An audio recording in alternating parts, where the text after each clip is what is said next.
Palashpur was once a village like any other, nestling amidst green fields and tall trees. Sunlight would dapple through the leaves, painting a picture of simple peace. Children's laughter often echoed through its narrow lanes, and the aroma of cooking fires would drift pleasantly in the evenings. But beneath this calm surface, a thread of unease was slowly beginning to weave itself into the fabric of daily life. This unease had a name, a face. It was Chanda. She lived on the outskirts, a little away from the bustling heart of the village, her small hut almost hidden by overgrown shrubs. She was known for her quiet ways and her helping hands. During the bright hours of the day, Chanda was a familiar sight. She would offer remedies for common ailments, her knowledge of herbs surprisingly vast and effective. If a child was sick or an elder felt unwell, Chanda would be there, her presence often bringing a strange comfort. She mended torn clothes for the poor, shared whatever little food she had, and spoke in soft, measured tones. The villagers in these moments saw a kind soul, a woman who, despite her solitary existence, seemed to care. But then, the sun would dip below the horizon, and as twilight painted the sky in shades of purple and orange, Chanda would change. Or rather, she would simply vanish. As darkness enveloped Palashpur, Chanda would mysteriously disappear. No one knew where she went, what she did. Her hut would be dark, silent, as if abandoned until the first rays of dawn. This nightly vanishing act began to sow seeds of doubt in the minds of the simple village folk. Whispers started, quiet at first, like the rustling of dry leaves in a lonely alley. "Where does she go?" one would ask. "What secrets does the night hold for her?" another would murmur. The very hands that helped them during the day became objects of suspicion when cloaked by the shadows of the night. Fear, a small, insidious thing, began to take root. The villagers, steeped in age-old beliefs and superstitions, started to connect unseen dots. A sudden illness, a cow that stopped giving milk, a crop that failed unexpectedly. Slowly, Chanda's name began to be uttered in hushed, fearful tones in connection with these misfortunes. They started to believe she was not just a herbalist, but something more, something darker. Perhaps a sorceress, communing with unseen forces when the rest of the village slept. The gratitude for her daytime help began to curdle into a potent mixture of fear and suspicion. Chanda, though she must have felt the change in the air, the averted gazes, the sudden silences when she approached, continued her ways, an enigma wrapped in a growing shroud of dread. The fragile peace of Palashpur was shattered one dreadful afternoon. A young child, barely old enough to walk properly, who was playing near the edge of the forest, suddenly went missing. A wave of panic, cold and sharp, swept through the village like a sudden storm. Mothers clutched their children tighter, their faces pale with terror. Fathers and young men fanned out, their shouts echoing through the fields and into the dense woods. They searched everywhere, their calls growing more desperate with each passing hour, but the child was nowhere to be found. As dusk began to settle, casting long, eerie shadows, hope dwindled, replaced by a raw, gnawing fear and a rising tide of anger. In the midst of this chaos and despair, the whispers that had long haunted Chanda's name grew into loud, damning accusations. "It must be her," someone cried out, their voice cracking with a mixture of grief and fury. "She has taken the child for her dark rituals," another added, the suggestion hanging heavy and poisonous in the air. The villagers, blinded by their fear and desperate for someone to blame, turned their collective gaze towards Chanda's solitary hut. Her mysterious nightly activities, once a source of mere suspicion, were now twisted into sinister proof of her guilt. There was no evidence, no witness, only the churning fear in their hearts that needed an outlet, a sacrifice. A mob, fueled by raw emotion and a thirst for vengeance, quickly formed. Torches were lit, casting flickering demonic shadows on their contorted faces. Sticks and farming tools became weapons in their hands.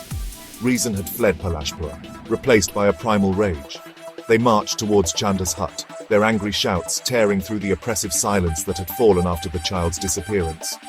Chanda emerged, her face etched with confusion and a dawning horror as she saw the advancing crowd. Her pleas of innocence, her desperate attempts to reason with them, were drowned out by the cacophony of their accusations. They saw not a helper, but a witch. What followed was brutal, swift, and unforgiving. The enraged villagers, deaf to her cries, dragged her from her home. There was no trial, no justice, only the blind fury of a community consumed by fear. They beat her, their blows heavy with misplaced grief and superstitious terror. And then, under the darkening sky, they took her broken body to the old, abandoned well that lay near the edge of the forest, a place already shrouded in eerie tales. With a final collective act of violence, they threw her lifeless form into its dark, cold depths. A terrible, heavy silence then descended upon Palashpur, a silence that felt even more ominous than the preceding storm of anger. For a short while after Chanda's brutal murder, an uneasy calm settled over Palashpur. The villagers tried to return to their routines, the memory of their violent act buried deep, a dark secret shared by all. But the peace was shallow, fragile, like a thin layer of ice over deep, turbulent waters. Then, as the first new moon night approached, a subtle change began to permeate the air. It started as an almost imperceptible shift, a feeling of being watched, a prickling on the skin. The nights grew colder, the shadows deeper, and an unspoken dread began to creep back into their hearts. They had silenced Chanda, but they had not silenced the consequences. Then came the stench. It was a foul, putrid smell, unlike anything they had ever encountered. It was the smell of decay, of something unholy, and it seemed to emanate from the direction of the old well. The wind carried it through the village, seeping under doorways, through cracks in the walls, invading every home, every nostril. It was a sickening, cloying odor that churned stomachs and filled minds with a primal terror. And then, amidst this horrifying stench, she appeared. A figure in a tattered white sari, her long matted hair hanging loose, obscuring her face. She moved with an unnatural gait. Her feet, they whispered later in terror, twisted backwards. It was Chanda, but not Chanda. This was the Gandhi Chudail, the foul-smelling witch, as she came to be known. Her appearance on that new moon night, and every new moon night thereafter, plunged Palashpur into an abyss of horror.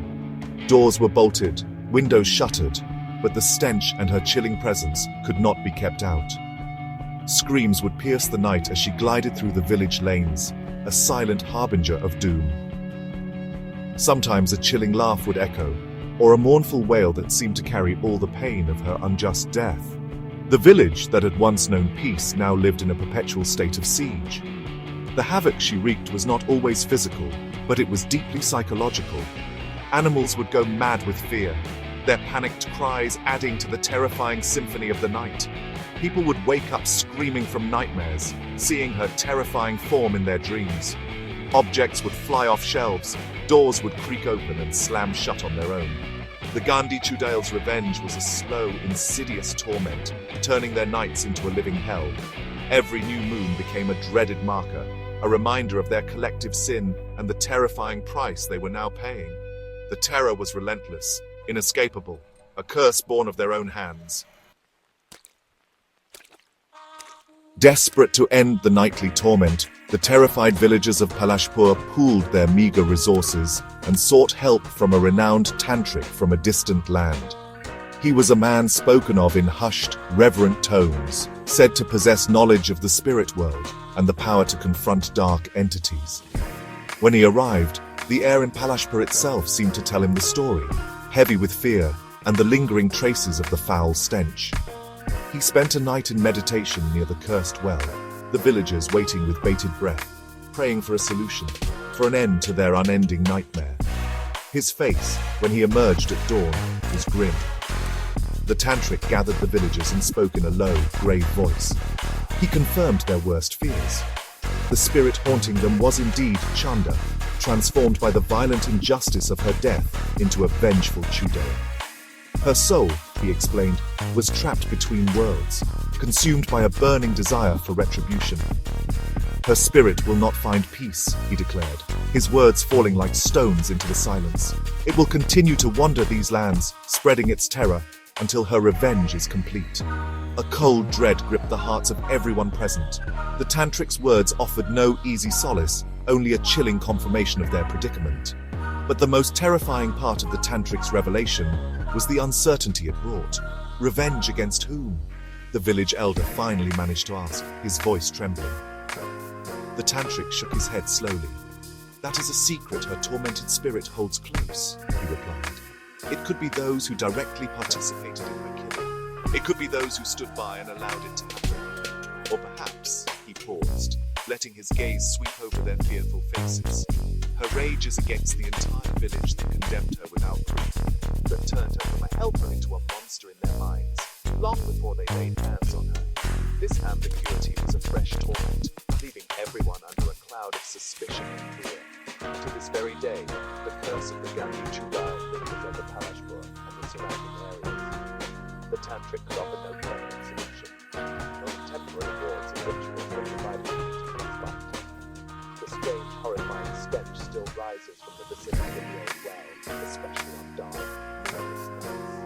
Locals say that anyone unfortunate enough to catch a strong whiff of that unholy odor either loses their sanity, their minds filled with unspeakable horrors, or they simply disappear without a trace, becoming another whispered tale in the haunted legacy of Palashpur. The revenge. The spirits still live. Our people revenge Palashpur is our they got too Even today, that stench is felt around Palashpur. An unresolved revenge, an incomplete story.